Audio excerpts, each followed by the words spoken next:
அனைவருக்கும் வணக்கம். நம்ம டெய்லியும் ஹிந்தி நியூஸ் பேப்பரில் இருக்கக்கூடிய முக்கியமான செய்திகளை பார்க்குறோம். இன்றைக்கி என்ன செய்திகள் இருக்குது அப்படின்னு சொல்லி பார்க்கலாம். முதல்ல பார்த்தோம் அப்படின்னா நம்ம தமிழக பட்ஜெட் 2024 பட்ஜெட்டில் பார்த்தோம்னா சிந்துவெளி சமவெளி அந்த நாகரிகம் அதை பற்றின செய்திகள் வெளியிடப்பட்டு 100 வருடங்கள் ஆயிடுச்சு. 1924-25 தான் பார்த்தோம்னா நமக்கு சர் ஜான் மார்ஷல் உலகத்துக்கே ஒரு விஷயத்தை சொல்லியிருப்பார். என்ன அப்படின்னா, இந்த மாதிரி இண்டஸ் வேலி சிவிலைசேஷன் ஒன்று பண்டைய கால நாகரிகம் இருக்குது அப்படிங்கிறத சொல்லியிருப்பாங்க. அதை கொண்டாடக்கூடிய வகையில், அந்த நூற்றாண்டை கொண்டாடக்கூடிய வகையில் ஒரு சிறப்பான ஒரு மாநாடு நடத்தப்படும், ஒரு கான்ஃபரன்ஸ் நடத்தப்படும் அப்படின்னு சொல்லியிருந்தாங்க. ஸோ அந்த கான்ஃபரன்ஸில் வச்சு நம்ம முதலமைச்சர் ஒரு புதுசாக 2 அனௌன்ஸ்மெண்ட்டை கொடுத்துருக்காரு. என்ன அப்படின்னு பார்த்தோம்னா, ஃபஸ்ட்டு ஐரவாதம் மகாதேவன் அவர்கள் தலைமையில் அவர்கள் பெயரில் பார்த்தோம்னா 2 கோடி ரூபாய் செலவில் ஒரு இருக்கை அப்படிங்கிறது அமைக்கப்படும். ஒரு சேர் அப்படிங்கிறத எஸ்டாப்ளிஷ் பண்ண போகிறாங்க. ஸோ சேர் அப்படிங்கிறத எஸ்டாப்ளிஷ் பண்ணாங்கன்னா நமக்கு அந்த சேர் அப்படிங்கிறது என்ன பண்ணுவாங்க அப்படின்னா, ரிசர்ச் அண்ட் டெவலப்மெண்ட் அப்படிங்கிறத இந்த சிந்துவெளி நாகரிகத்தின் மீது ரிசர்ச் அண்ட் டெவலப்மெண்ட் அப்படிங்கிறத பண்ணுவாங்க. அதுக்கு நிதிகள் அப்படிங்கிறது ஒதுக்கப்படும். அதுக்கு தான் 2 கோடி ரூபாய் வந்து ஒதுக்கியிருக்காங்க. அது மட்டும் இல்லாமல் இந்த இண்டஸ் வேலி ஸ்கிரிப்ட் அப்படிங்கிறது, எழுத்து வடிவம் அப்படிங்கிறது இன்னும் யாராலையுமே புரிந்து கொள்ளப்படாமல் இருக்குது, டிசைஃபர் பண்ணாமல் இருக்காங்க. சரிங்களா?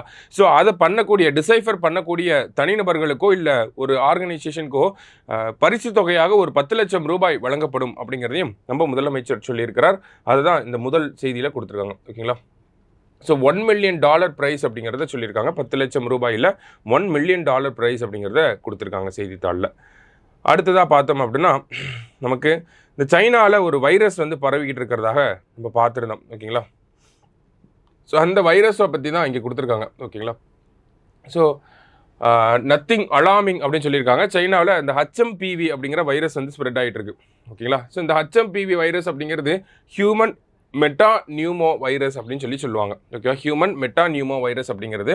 ஸோ இந்த ஹியூமன் மெட்டா நியூமோ வைரஸ் அப்படிங்கிறது ஒரு ரெஸ்பிரேட்டரி டிசார்டர் அப்படிங்கிறது சொல்லியிருக்காங்க. ரெஸ்பிரேட்டரி வைரஸ் அப்படின்னு சொல்லி.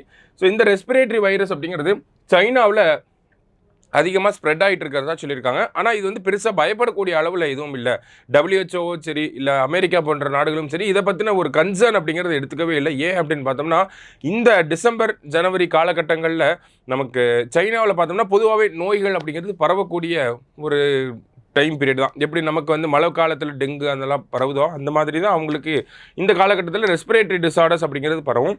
அதே மாதிரி தான் இந்த HMPV வைரஸ் அப்படிங்கிறதும் அங்கே பரவிக்கிட்டு இருக்கு அப்படிங்கிறத சொல்லியிருக்கிறாங்க. சரியா? ஸோ இந்த HMPV வைரஸ் அப்படிங்கிறது பரவிக்கிட்டு இருக்கு. ஸோ இது யாரை அதிகமாக பாதிக்கும் அப்படின்னு பார்த்தோம்னா, குழந்தைகளை அதிகமாக பாதிக்கும் அப்படிங்கிறத இங்கே கொடுத்துருக்காங்க. ஸோ இருந்தாலுமே இதோட அந்த மார்டாலிட்டி ரேட் எவ்வளவு பேர் இறப்பாங்க இந்த வைரஸ்னால அப்படின்னு பார்த்தோம்னா, அது ரொம்ப கம்மியாக தான் இருக்குது. ரொம்ப குறைந்த சதவீதங்களில் தான் மக்கள் இறந்து போகிறாங்க. அதே மாதிரி ட்ரீட்மெண்ட் ப்ரொசீஜர்ஸ் அப்படிங்கிறதும் ரொம்ப சிம்பிளிஃபைடு ப்ரொசீஜர்ஸாக தான் இருக்குது. எலிசா டெஸ்ட் பண்ணி தான் இந்த ஒரு நோய் இருக்கா இல்லையா அப்படிங்கிறத கண்டுபிடிக்கிறாங்க. ஸோ அதனால் பயப்படக்கூடிய அளவில் ஒன்றும் இல்லை. இந்தியாவுக்கும் இதனால் எந்த பெரிய பாதிப்புகளும் ஏற்படாது அப்படிங்கிறது தான் இந்த செய்தியில் நமக்கு கொடுத்துருக்காங்க. சரியா? ஸோ மற்றபடி பார்த்தோம் அப்படின்னா, இன்றைய செய்தித்தாளில் வேறு பெரிய அளவில் செய்திகள் எதுவும் இல்லை. நாளை செய்தித்தாள் வாசிப்பில் சந்திக்கலாம். நன்றி. சுரேஷ் IAS அகாடமி, வெற்றியின் முகவரி.